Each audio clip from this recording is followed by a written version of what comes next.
আসসালামু আলাইকুম, welcome to my channel কুকাহলিক সারা। মেহমান আসলে কিংবা নিজেদের কোনো স্পেশাল অকেশনে রোস্ট, পোলাও কিংবা বিরিয়ানি তো সবসময় করাই হয়। কেমন হয় যদি একটু ভিন্ন স্বাদের, ভিন্ন ঘরানার একটা রাইস আইটেম ট্রাই করা হয়? যদি আপনি আপনার টেস্ট বাডকে একটু ভিন্ন কিছু টেস্ট করতে দিতে চান, তবে আজকের ভিডিও আপনার জন্য। ভিডিও শুরু থেকে শেষ পর্যন্ত না টেনে দেখার অনুরোধ রইল, কারণ ভিডিওর মধ্যে অনেক টিপস অ্যান্ড ট্রিক্স আমি শেয়ার করেছি আপনাদের সুবিধার্থে। দেরি না করে চলুন রান্না শুরু করা যাক। প্রথমে আমি একটি মশলার পেস্ট তৈরি করব। তার জন্য একটা বাটিতে নিচ্ছি 2 চা চামচ মরিচের গুঁড়া, হাফ চা চামচ হলুদের গুঁড়া, 1 চা চামচ করে জিরা এবং ধনিয়ার গুঁড়া, 1 চা চামচ কালো গোলমরিচের গুঁড়া, আরও নিচ্ছি হাফ চা চামচ অরেঞ্জ ফুড কালার। এটা অপশনাল, চাইলে স্কিপ করতে পারেন, এটা আমি শুধু একটু ভালো কালারের জন্য দিয়েছি।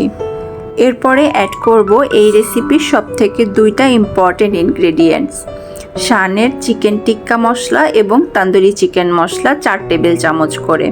মশলাগুলো আমি শানেরটা নিয়েছি কারণ শানের মশলাগুলোর কালার খুব সুন্দর হয় এবং টেস্টও ভালো। আপনাদের কাছে অ্যাভেলেবল না থাকলে অন্য যে কোনো ব্র্যান্ড ইউজ করতে পারেন। এরপর দিচ্ছি স্বাদমতো লবণ, 2 টেবিল চামচ আদা রসুন বাটা, 2 টেবিল চামচ লেবুর রস এবং 1 কাপ পরিমাণে টক দই। টক দইটা দেওয়ার আগে অবশ্যই একটু ভালো করে ফেটে নেবেন। এরপরে সবগুলো মশলা ভালো করে মিক্স করে নিব যেন কোনো লাম্পস না থাকে। মশলাটা মিক্স করে একটা সাইডে রেখে আমি 2টো মুরগি ভালো করে কেটে পরিষ্কার করে ধুয়ে নিয়েছি। তারপরে মাংসগুলোর গায়ে ছোট ছোট কাটস দিয়ে নিয়েছি যাতে মশলাগুলো মাংসের ভেতরে ভালো করে ঢুকতে পারে। এরপর সম্পূর্ণ মশলার মিশ্রণটা ঢেলে দিয়ে মাংসের গায়ে এভাবে ডলে ডলে মেখে নিয়েছি। মাংসটা মাখাতে মাখাতে চলুন আপনাদের সাথে একটু খুচরো আলাপ করা যাক। রান্নাটা না আমার খুব ভালো লাগার একটা জায়গা। আপনাদের একটা লাইক, একটা কমেন্ট, একটা সাবস্ক্রিপশন আমাকে অনেক বেশি অনুপ্রাণিত করে আমার এই ভালো লাগার জায়গাটা নিয়ে কাজ করতে। তাই রেসিপিটি ভালো লাগলে অবশ্যই একটা লাইক দিবেন এবং চ্যানেলটাকে সাবস্ক্রাইব করে পাশে থাকা বেল আইকনে একটা ক্লিক করে রাখুন আমার নতুন সকল রেসিপির আপডেট পাওয়ার জন্য। যাই হোক, এবার রান্নায় ফিরে আসি। চিকেনটার মধ্যে আরও 3 টেবিল চামচ তেল অ্যাড করে সব কিছু ভালো করে মেখে চিকেনটা ফ্রিজে রেখে দিব ওভারনাইটের জন্য। হাতে সময় কম থাকলে 1 ঘন্টার জন্য ম্যারিনেট করে রাখলেও চলবে। এবারে রাইসটা রান্না করার জন্য একটা হাঁড়িতে 1/4 কাপ তেল দিয়ে কিছু গোটা গরম মশলার ফোড়ন দিয়েছি। এর মধ্যে আছে 2টো তেজপাতা, 3 টুকরা দারুচিনি এবং 6 থেকে 7টা এলাচ। আরও দিয়েছি 1 চা চামচ পরিমাণে শাহি জিরা। রেসিপিটি নিয়ে আপনাদের যদি কোনো কনফিউশন থাকে, কোনো জিজ্ঞাসা থাকে, তাহলে অবশ্যই কমেন্ট বক্সে আমাকে জানাবেন। আমি আমার সাধ্যমতো চেষ্টা করব আপনাদের সকল প্রশ্নের উত্তর দেওয়ার।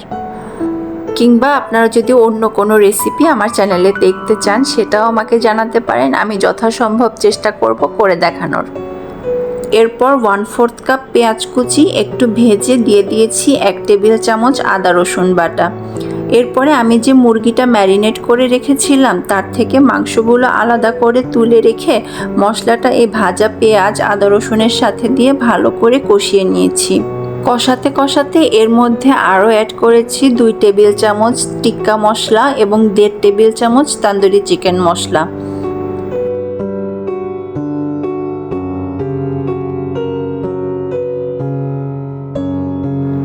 আরও দিয়েছি 2টি মাঝারি সাইজের টমেটো কুচি এবং স্বাদমতো লবণ। সব দেয়া হয়ে গেলে মশলাটা ভালো করে কষিয়ে নিব।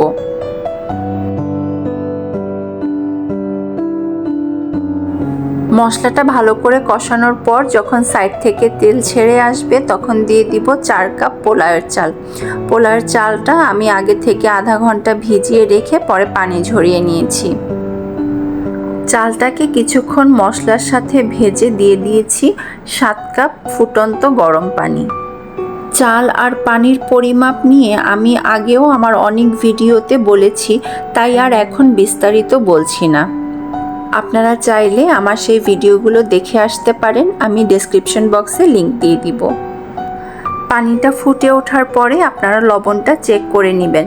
এই পর্যায়ে লবণটা যদি চালে করা হয় তাহলে রাইসটা রান্নার পরে লবণটা ঠিকঠাক পরিমাপে থাকবে।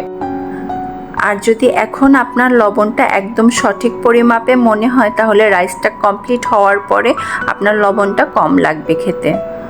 আমার হাঁড়ির ঢাকনায় যে ছিদ্রটা ছিল একটা লবঙ্গ দিয়ে আমি ছিদ্রটা বন্ধ করে দিলাম। এরপরে 6 থেকে 7টা কাঁচামরিচ দিয়ে আমি এটাকে 15 থেকে 20 মিনিটের জন্য দমে বসিয়ে দিয়েছি। এই সময় অতি অবশ্যই চুলার আঁচটা একদম লো হিটে রাখবেন এবং আপনাদের হাঁড়ি বা পাতিল যেটাতে রান্না করেন সেটার তলা যদি পাতলা হয় তাহলে নিচে একটা তাওয়া বসিয়ে দিবেন। আমার রাইসটা রেডি হয়ে গেছে। এবার এটাকে আমি সাইডে রেখে চিকেনটা তৈরি করার জন্য চলে যাচ্ছি। চিকেনটাকে ভাজার জন্য একটা কড়াইয়ে আমি 3 টেবিল চামচ সয়াবিন তেল এবং 1 টেবিল চামচ সরিষার তেল নিচ্ছি।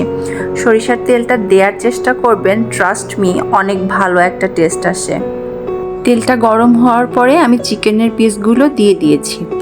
চিকেনগুলোকে খুব বেশি ওভার ক্রাউডেড করে দিবেন না, তাহলে অনেকটা পানি ছেড়ে দিবে, যেটা আমরা চাচ্ছি না। কারণ কি, আমরা চিকেনটাকে একটু সিজলিং টাইপের করবো, যে ঝলসানো চিকেন হয় না ওরকম। তো পানি ছেড়ে দিলে ওই টেস্ট অ্যান্ড টেক্সচারটা আসবে না। প্রথম অবস্থায় চুলার আঁচটা হাই হিটে রেখে এভাবে ঘুরিয়ে ঘুরিয়ে চিকেনের গায়ে যখন মশলাটা ভালো করে বসে যাবে তখন চুলার আঁচটা মিডিয়াম টু লো হিটে রেখে ভেজে নিব।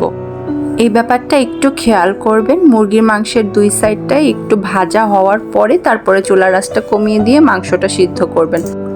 চুলার আঁচটা এখানে অনেক বেশি ইম্পর্ট্যান্ট, কাইন্ডলি এটা খেয়াল রাখবেন।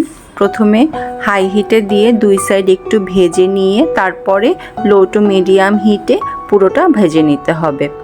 ভাজার ফাঁকে ফাঁকে আমি এভাবে একটু করে বাটার ব্রাশ করে দিয়েছি এবং ভাজা হয়ে যাওয়ার পরে একটা টুথপিক দিয়ে টেস্ট করে নিয়েছি যে মাংসটা সিদ্ধ হয়েছে কিনা। সবগুলো মাংস ভেজে নেওয়ার পরে একটা বাটির উপরে আমি এরকম একটা জ্বলন্ত কয়লা রেখে দিয়েছি এবং কয়লার উপরে সামান্য একটু তেল দিয়ে দিয়েছি স্মোক ক্রিয়েট করার জন্য। এই স্মোকটার কারণে মাংসের ভিতরে একটা কাবাবের স্মোকি ফ্লেভার আসবে। তেল অথবা ঘি দেওয়ার সাথে সাথে যখন এই ধোঁয়াটা ওঠা শুরু করবে তখনই কড়াইটা ঢেকে দিতে হবে একটা ঢাকনা দিয়ে এবং কোনো ছিদ্র থাকলে বন্ধ করে দিতে হবে। মিনিট 10 এভাবে ঢেকে রাখার পরে মাংসের ভেতরে যখন স্মোকি ফ্লেভারটা চলে এসেছে তখন তুলে গরম গরম পরিবেশন করেছি আগে থেকে রান্না করে রাখা রাইসের সাথে। আপনি যদি কাবাব লাভার হয়ে থাকেন তাহলে এই ডিশটা আপনার পছন্দ হবেই হবে। আর যদি তা না হয়েও থাকেন তবুও ডিশটা ট্রাই করুন, ভালো লাগবে খেতে, একটু অন্যরকম, অন্য স্বাদের। সবাই ভালো থাকবেন, সুস্থ থাকবেন, আমার জন্য অনেক দোয়া করবেন। আজকের মতো বিদায় চেয়ে নিচ্ছি। আল্লাহ হাফেজ।